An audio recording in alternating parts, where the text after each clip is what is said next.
Semalam Hamzah telah beri satu sepakan lah. Saya kira ni sepakan level ekor buaya lah, kepada Bersatu, Parti Bersatu, yang terus memandulkan Parti Bersatu. Ya. Ini terang lagi bersuluh. Tak payah nak dolak-dalik, tak payah nak berselindung. Ya. I think satu Malaysia nampak dan tahu. Ya. Bersatu mandul semalam, dimandulkan semalam secara rasmi oleh Kem Hamzah. Apa yang menarik ialah sambutan, ya, pelancaran parti wawasan oleh kumpulan riset Hamzah ni agak luar biasa. Sebab saya pun ada orang pergi intai lah di lapangan. Bukan satu, ada sumber-sumber lah. Okay. Agak luar biasa. Dan ianya bukannya, ya, kalau Hadi ada orang boleh kata ini ada penglibatan PAS, jadi PAS kerah jentera, ya, untuk bagi nampak ramai. Tak ada. Tak ada. Ini memang ramai dari Bersatu. Saya dah, memang kita buat kerja agak terperinci untuk nilai. Ini memang dari Bersatu. Dan juga adalah pihak-pihak daripada parti-parti yang menyokong Bersatu. Menyokong Hamzah. Okay. Dan memang sahlah majoriti, selama ni saya beritahu majoriti pemimpin bahagian bersama Bersatu memang sahlah nampak semalam. Saya selalu beritahu 18 hingga 19 ahli parlimen bersama Hamzah memang dah sah semalam. Dan juga ramai yang masih pegang jawatan adun dan sebagainya sebenarnya sudah diketahui adalah bersama Hamzah. Kalau ada yang hadir, dia hadir. Kalau yang tak ada hadir, mereka hantar wakil. Dan kita tahulah wakil-wakil itu mewakili adun mana. Okey. So, bukan lagi satu khayalan atau teori, tetapi hampir seluruh roh Bersatu bersama Hamzah, dan itu memang jelas malam. Now, ini seperti yang saya kata adalah sepakan yang telah memandulkan Bersatu. Dan kalau awak dengar Hadi, dia beritahu terpulanglah Bersatu, dia nak kekal dalam perikatan ke atau dia nak keluar. Ini sebenarnya adalah bacaan saya lah, ejekan Hadi, dan juga dia bercakap secara sinis lah. Dia hantar signal lah kepada Bersatu, sila keluar. Jadi secara tidak langsung juga dia sudah beritahu Bersatu, kita mahu kekal dalam perikatan. Nah, ini adalah kenyataan Hadi yang telah dikeluarkan selepas, ya, saya difahamkan menerusi sumber yang boleh dipercayai, ada kepimpinan PAS sudah pun bertemu dengan pihak dari Gerakan dan MIPP. Maknanya bila Hadi boleh keluar kenyataan itu, kita dapat bayangan Gerakan dan MIPP memihak kepada PAS kekal dalam perikatan dan Bersatu keluar. Okey. Jadi semalam saya ada buat satu live. Awak perlu rujuk di YouTube Regi Jesse Ritaudin. Ianya agak terperinci, di mana saya jelaskan sebab sebenar PAS merayu kepada UMNO untuk talian hayat yang ramai tidak tahu. Awak wajib pergi tontonlah. Okey, banyak saya jelaskan di situ.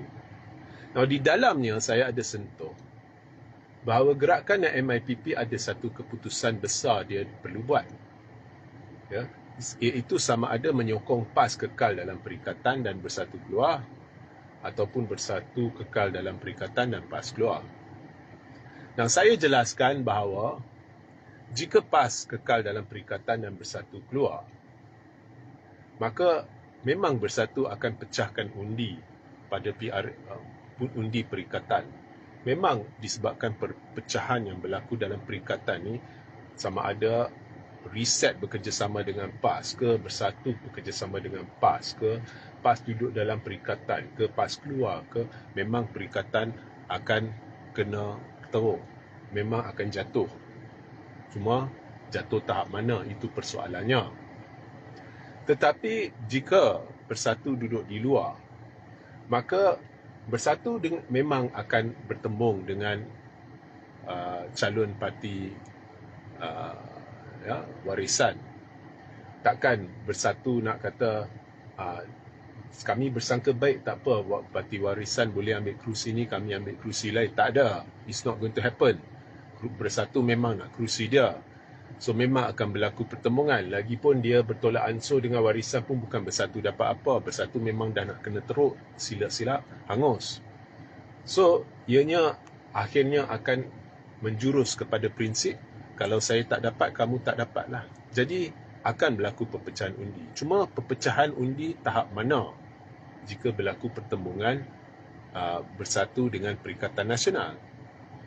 Jadi jika Bersatu duduk di luar, maka pada PRN ke PRU ke,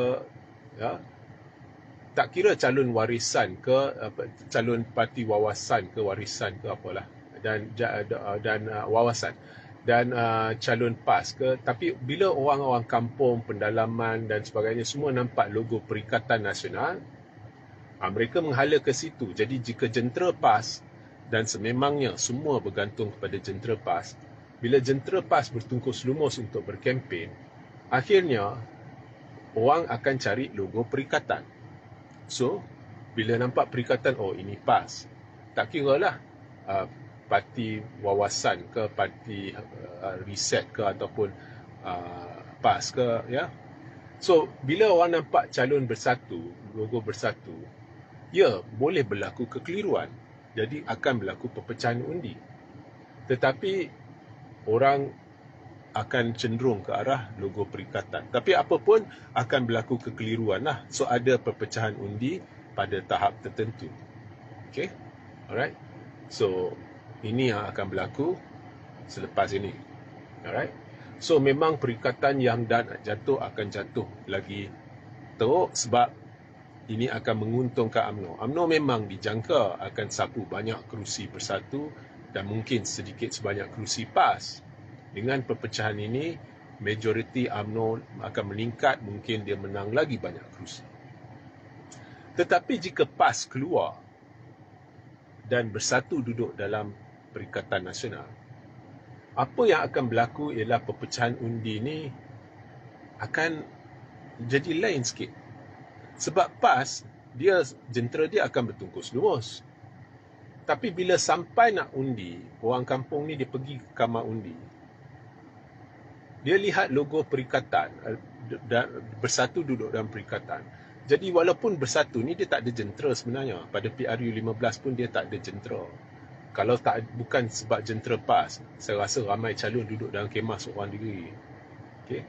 Tetapi bila PAS bertungkus lumus, tapi Bersatu dapat pakai logo perikatan, bila orang masuk kamar undi, ada yang akan keliru dan dia lihat perikatan, dia cenderung sokong perikatan. Jadi kerja keras PAS akan melimpah sedikit kepada Bersatu. Bersatu akan untung lebih besar jika dia kekal dalam perikatan. Undi tetap berpecah. Ada yang akan keliru, ada yang akan sokong PAS, tetapi ada juga yang akan sokong perikatan. Jadi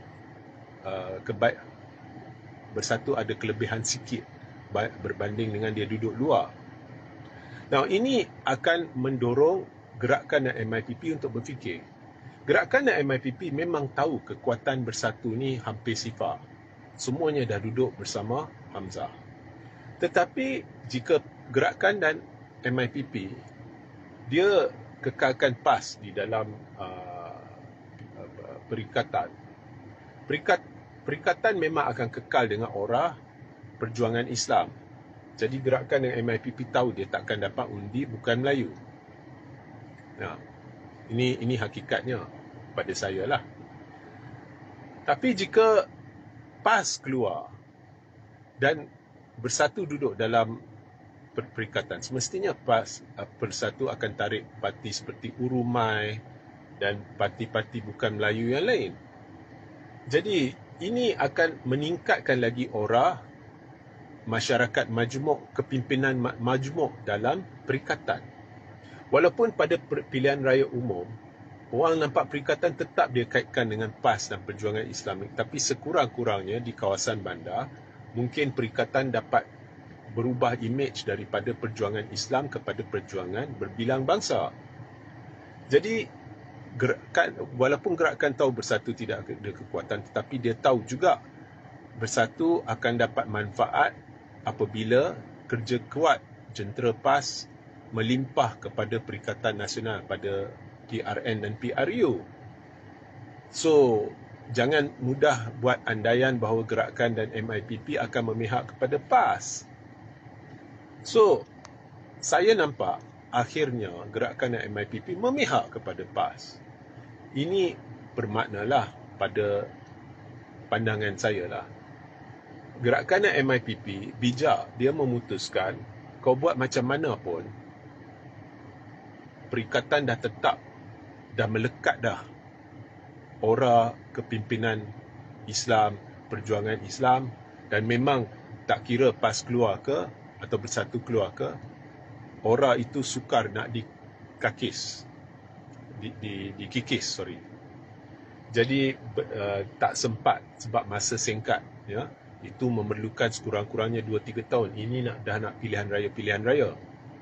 Jadi mereka bijak dan tahu bahawa menjelang pilihan raya ni, memang orang nampak perikatan tak kira Bersatu duduk dalam ke, Urumai duduk dalam ke, atau PAS duduk dalam ke, orang akan tetap kaitkan dengan perjuangan Islam, kaitkan dengan PAS, dan bukan Melayu takkan sokong atau sukar sokong.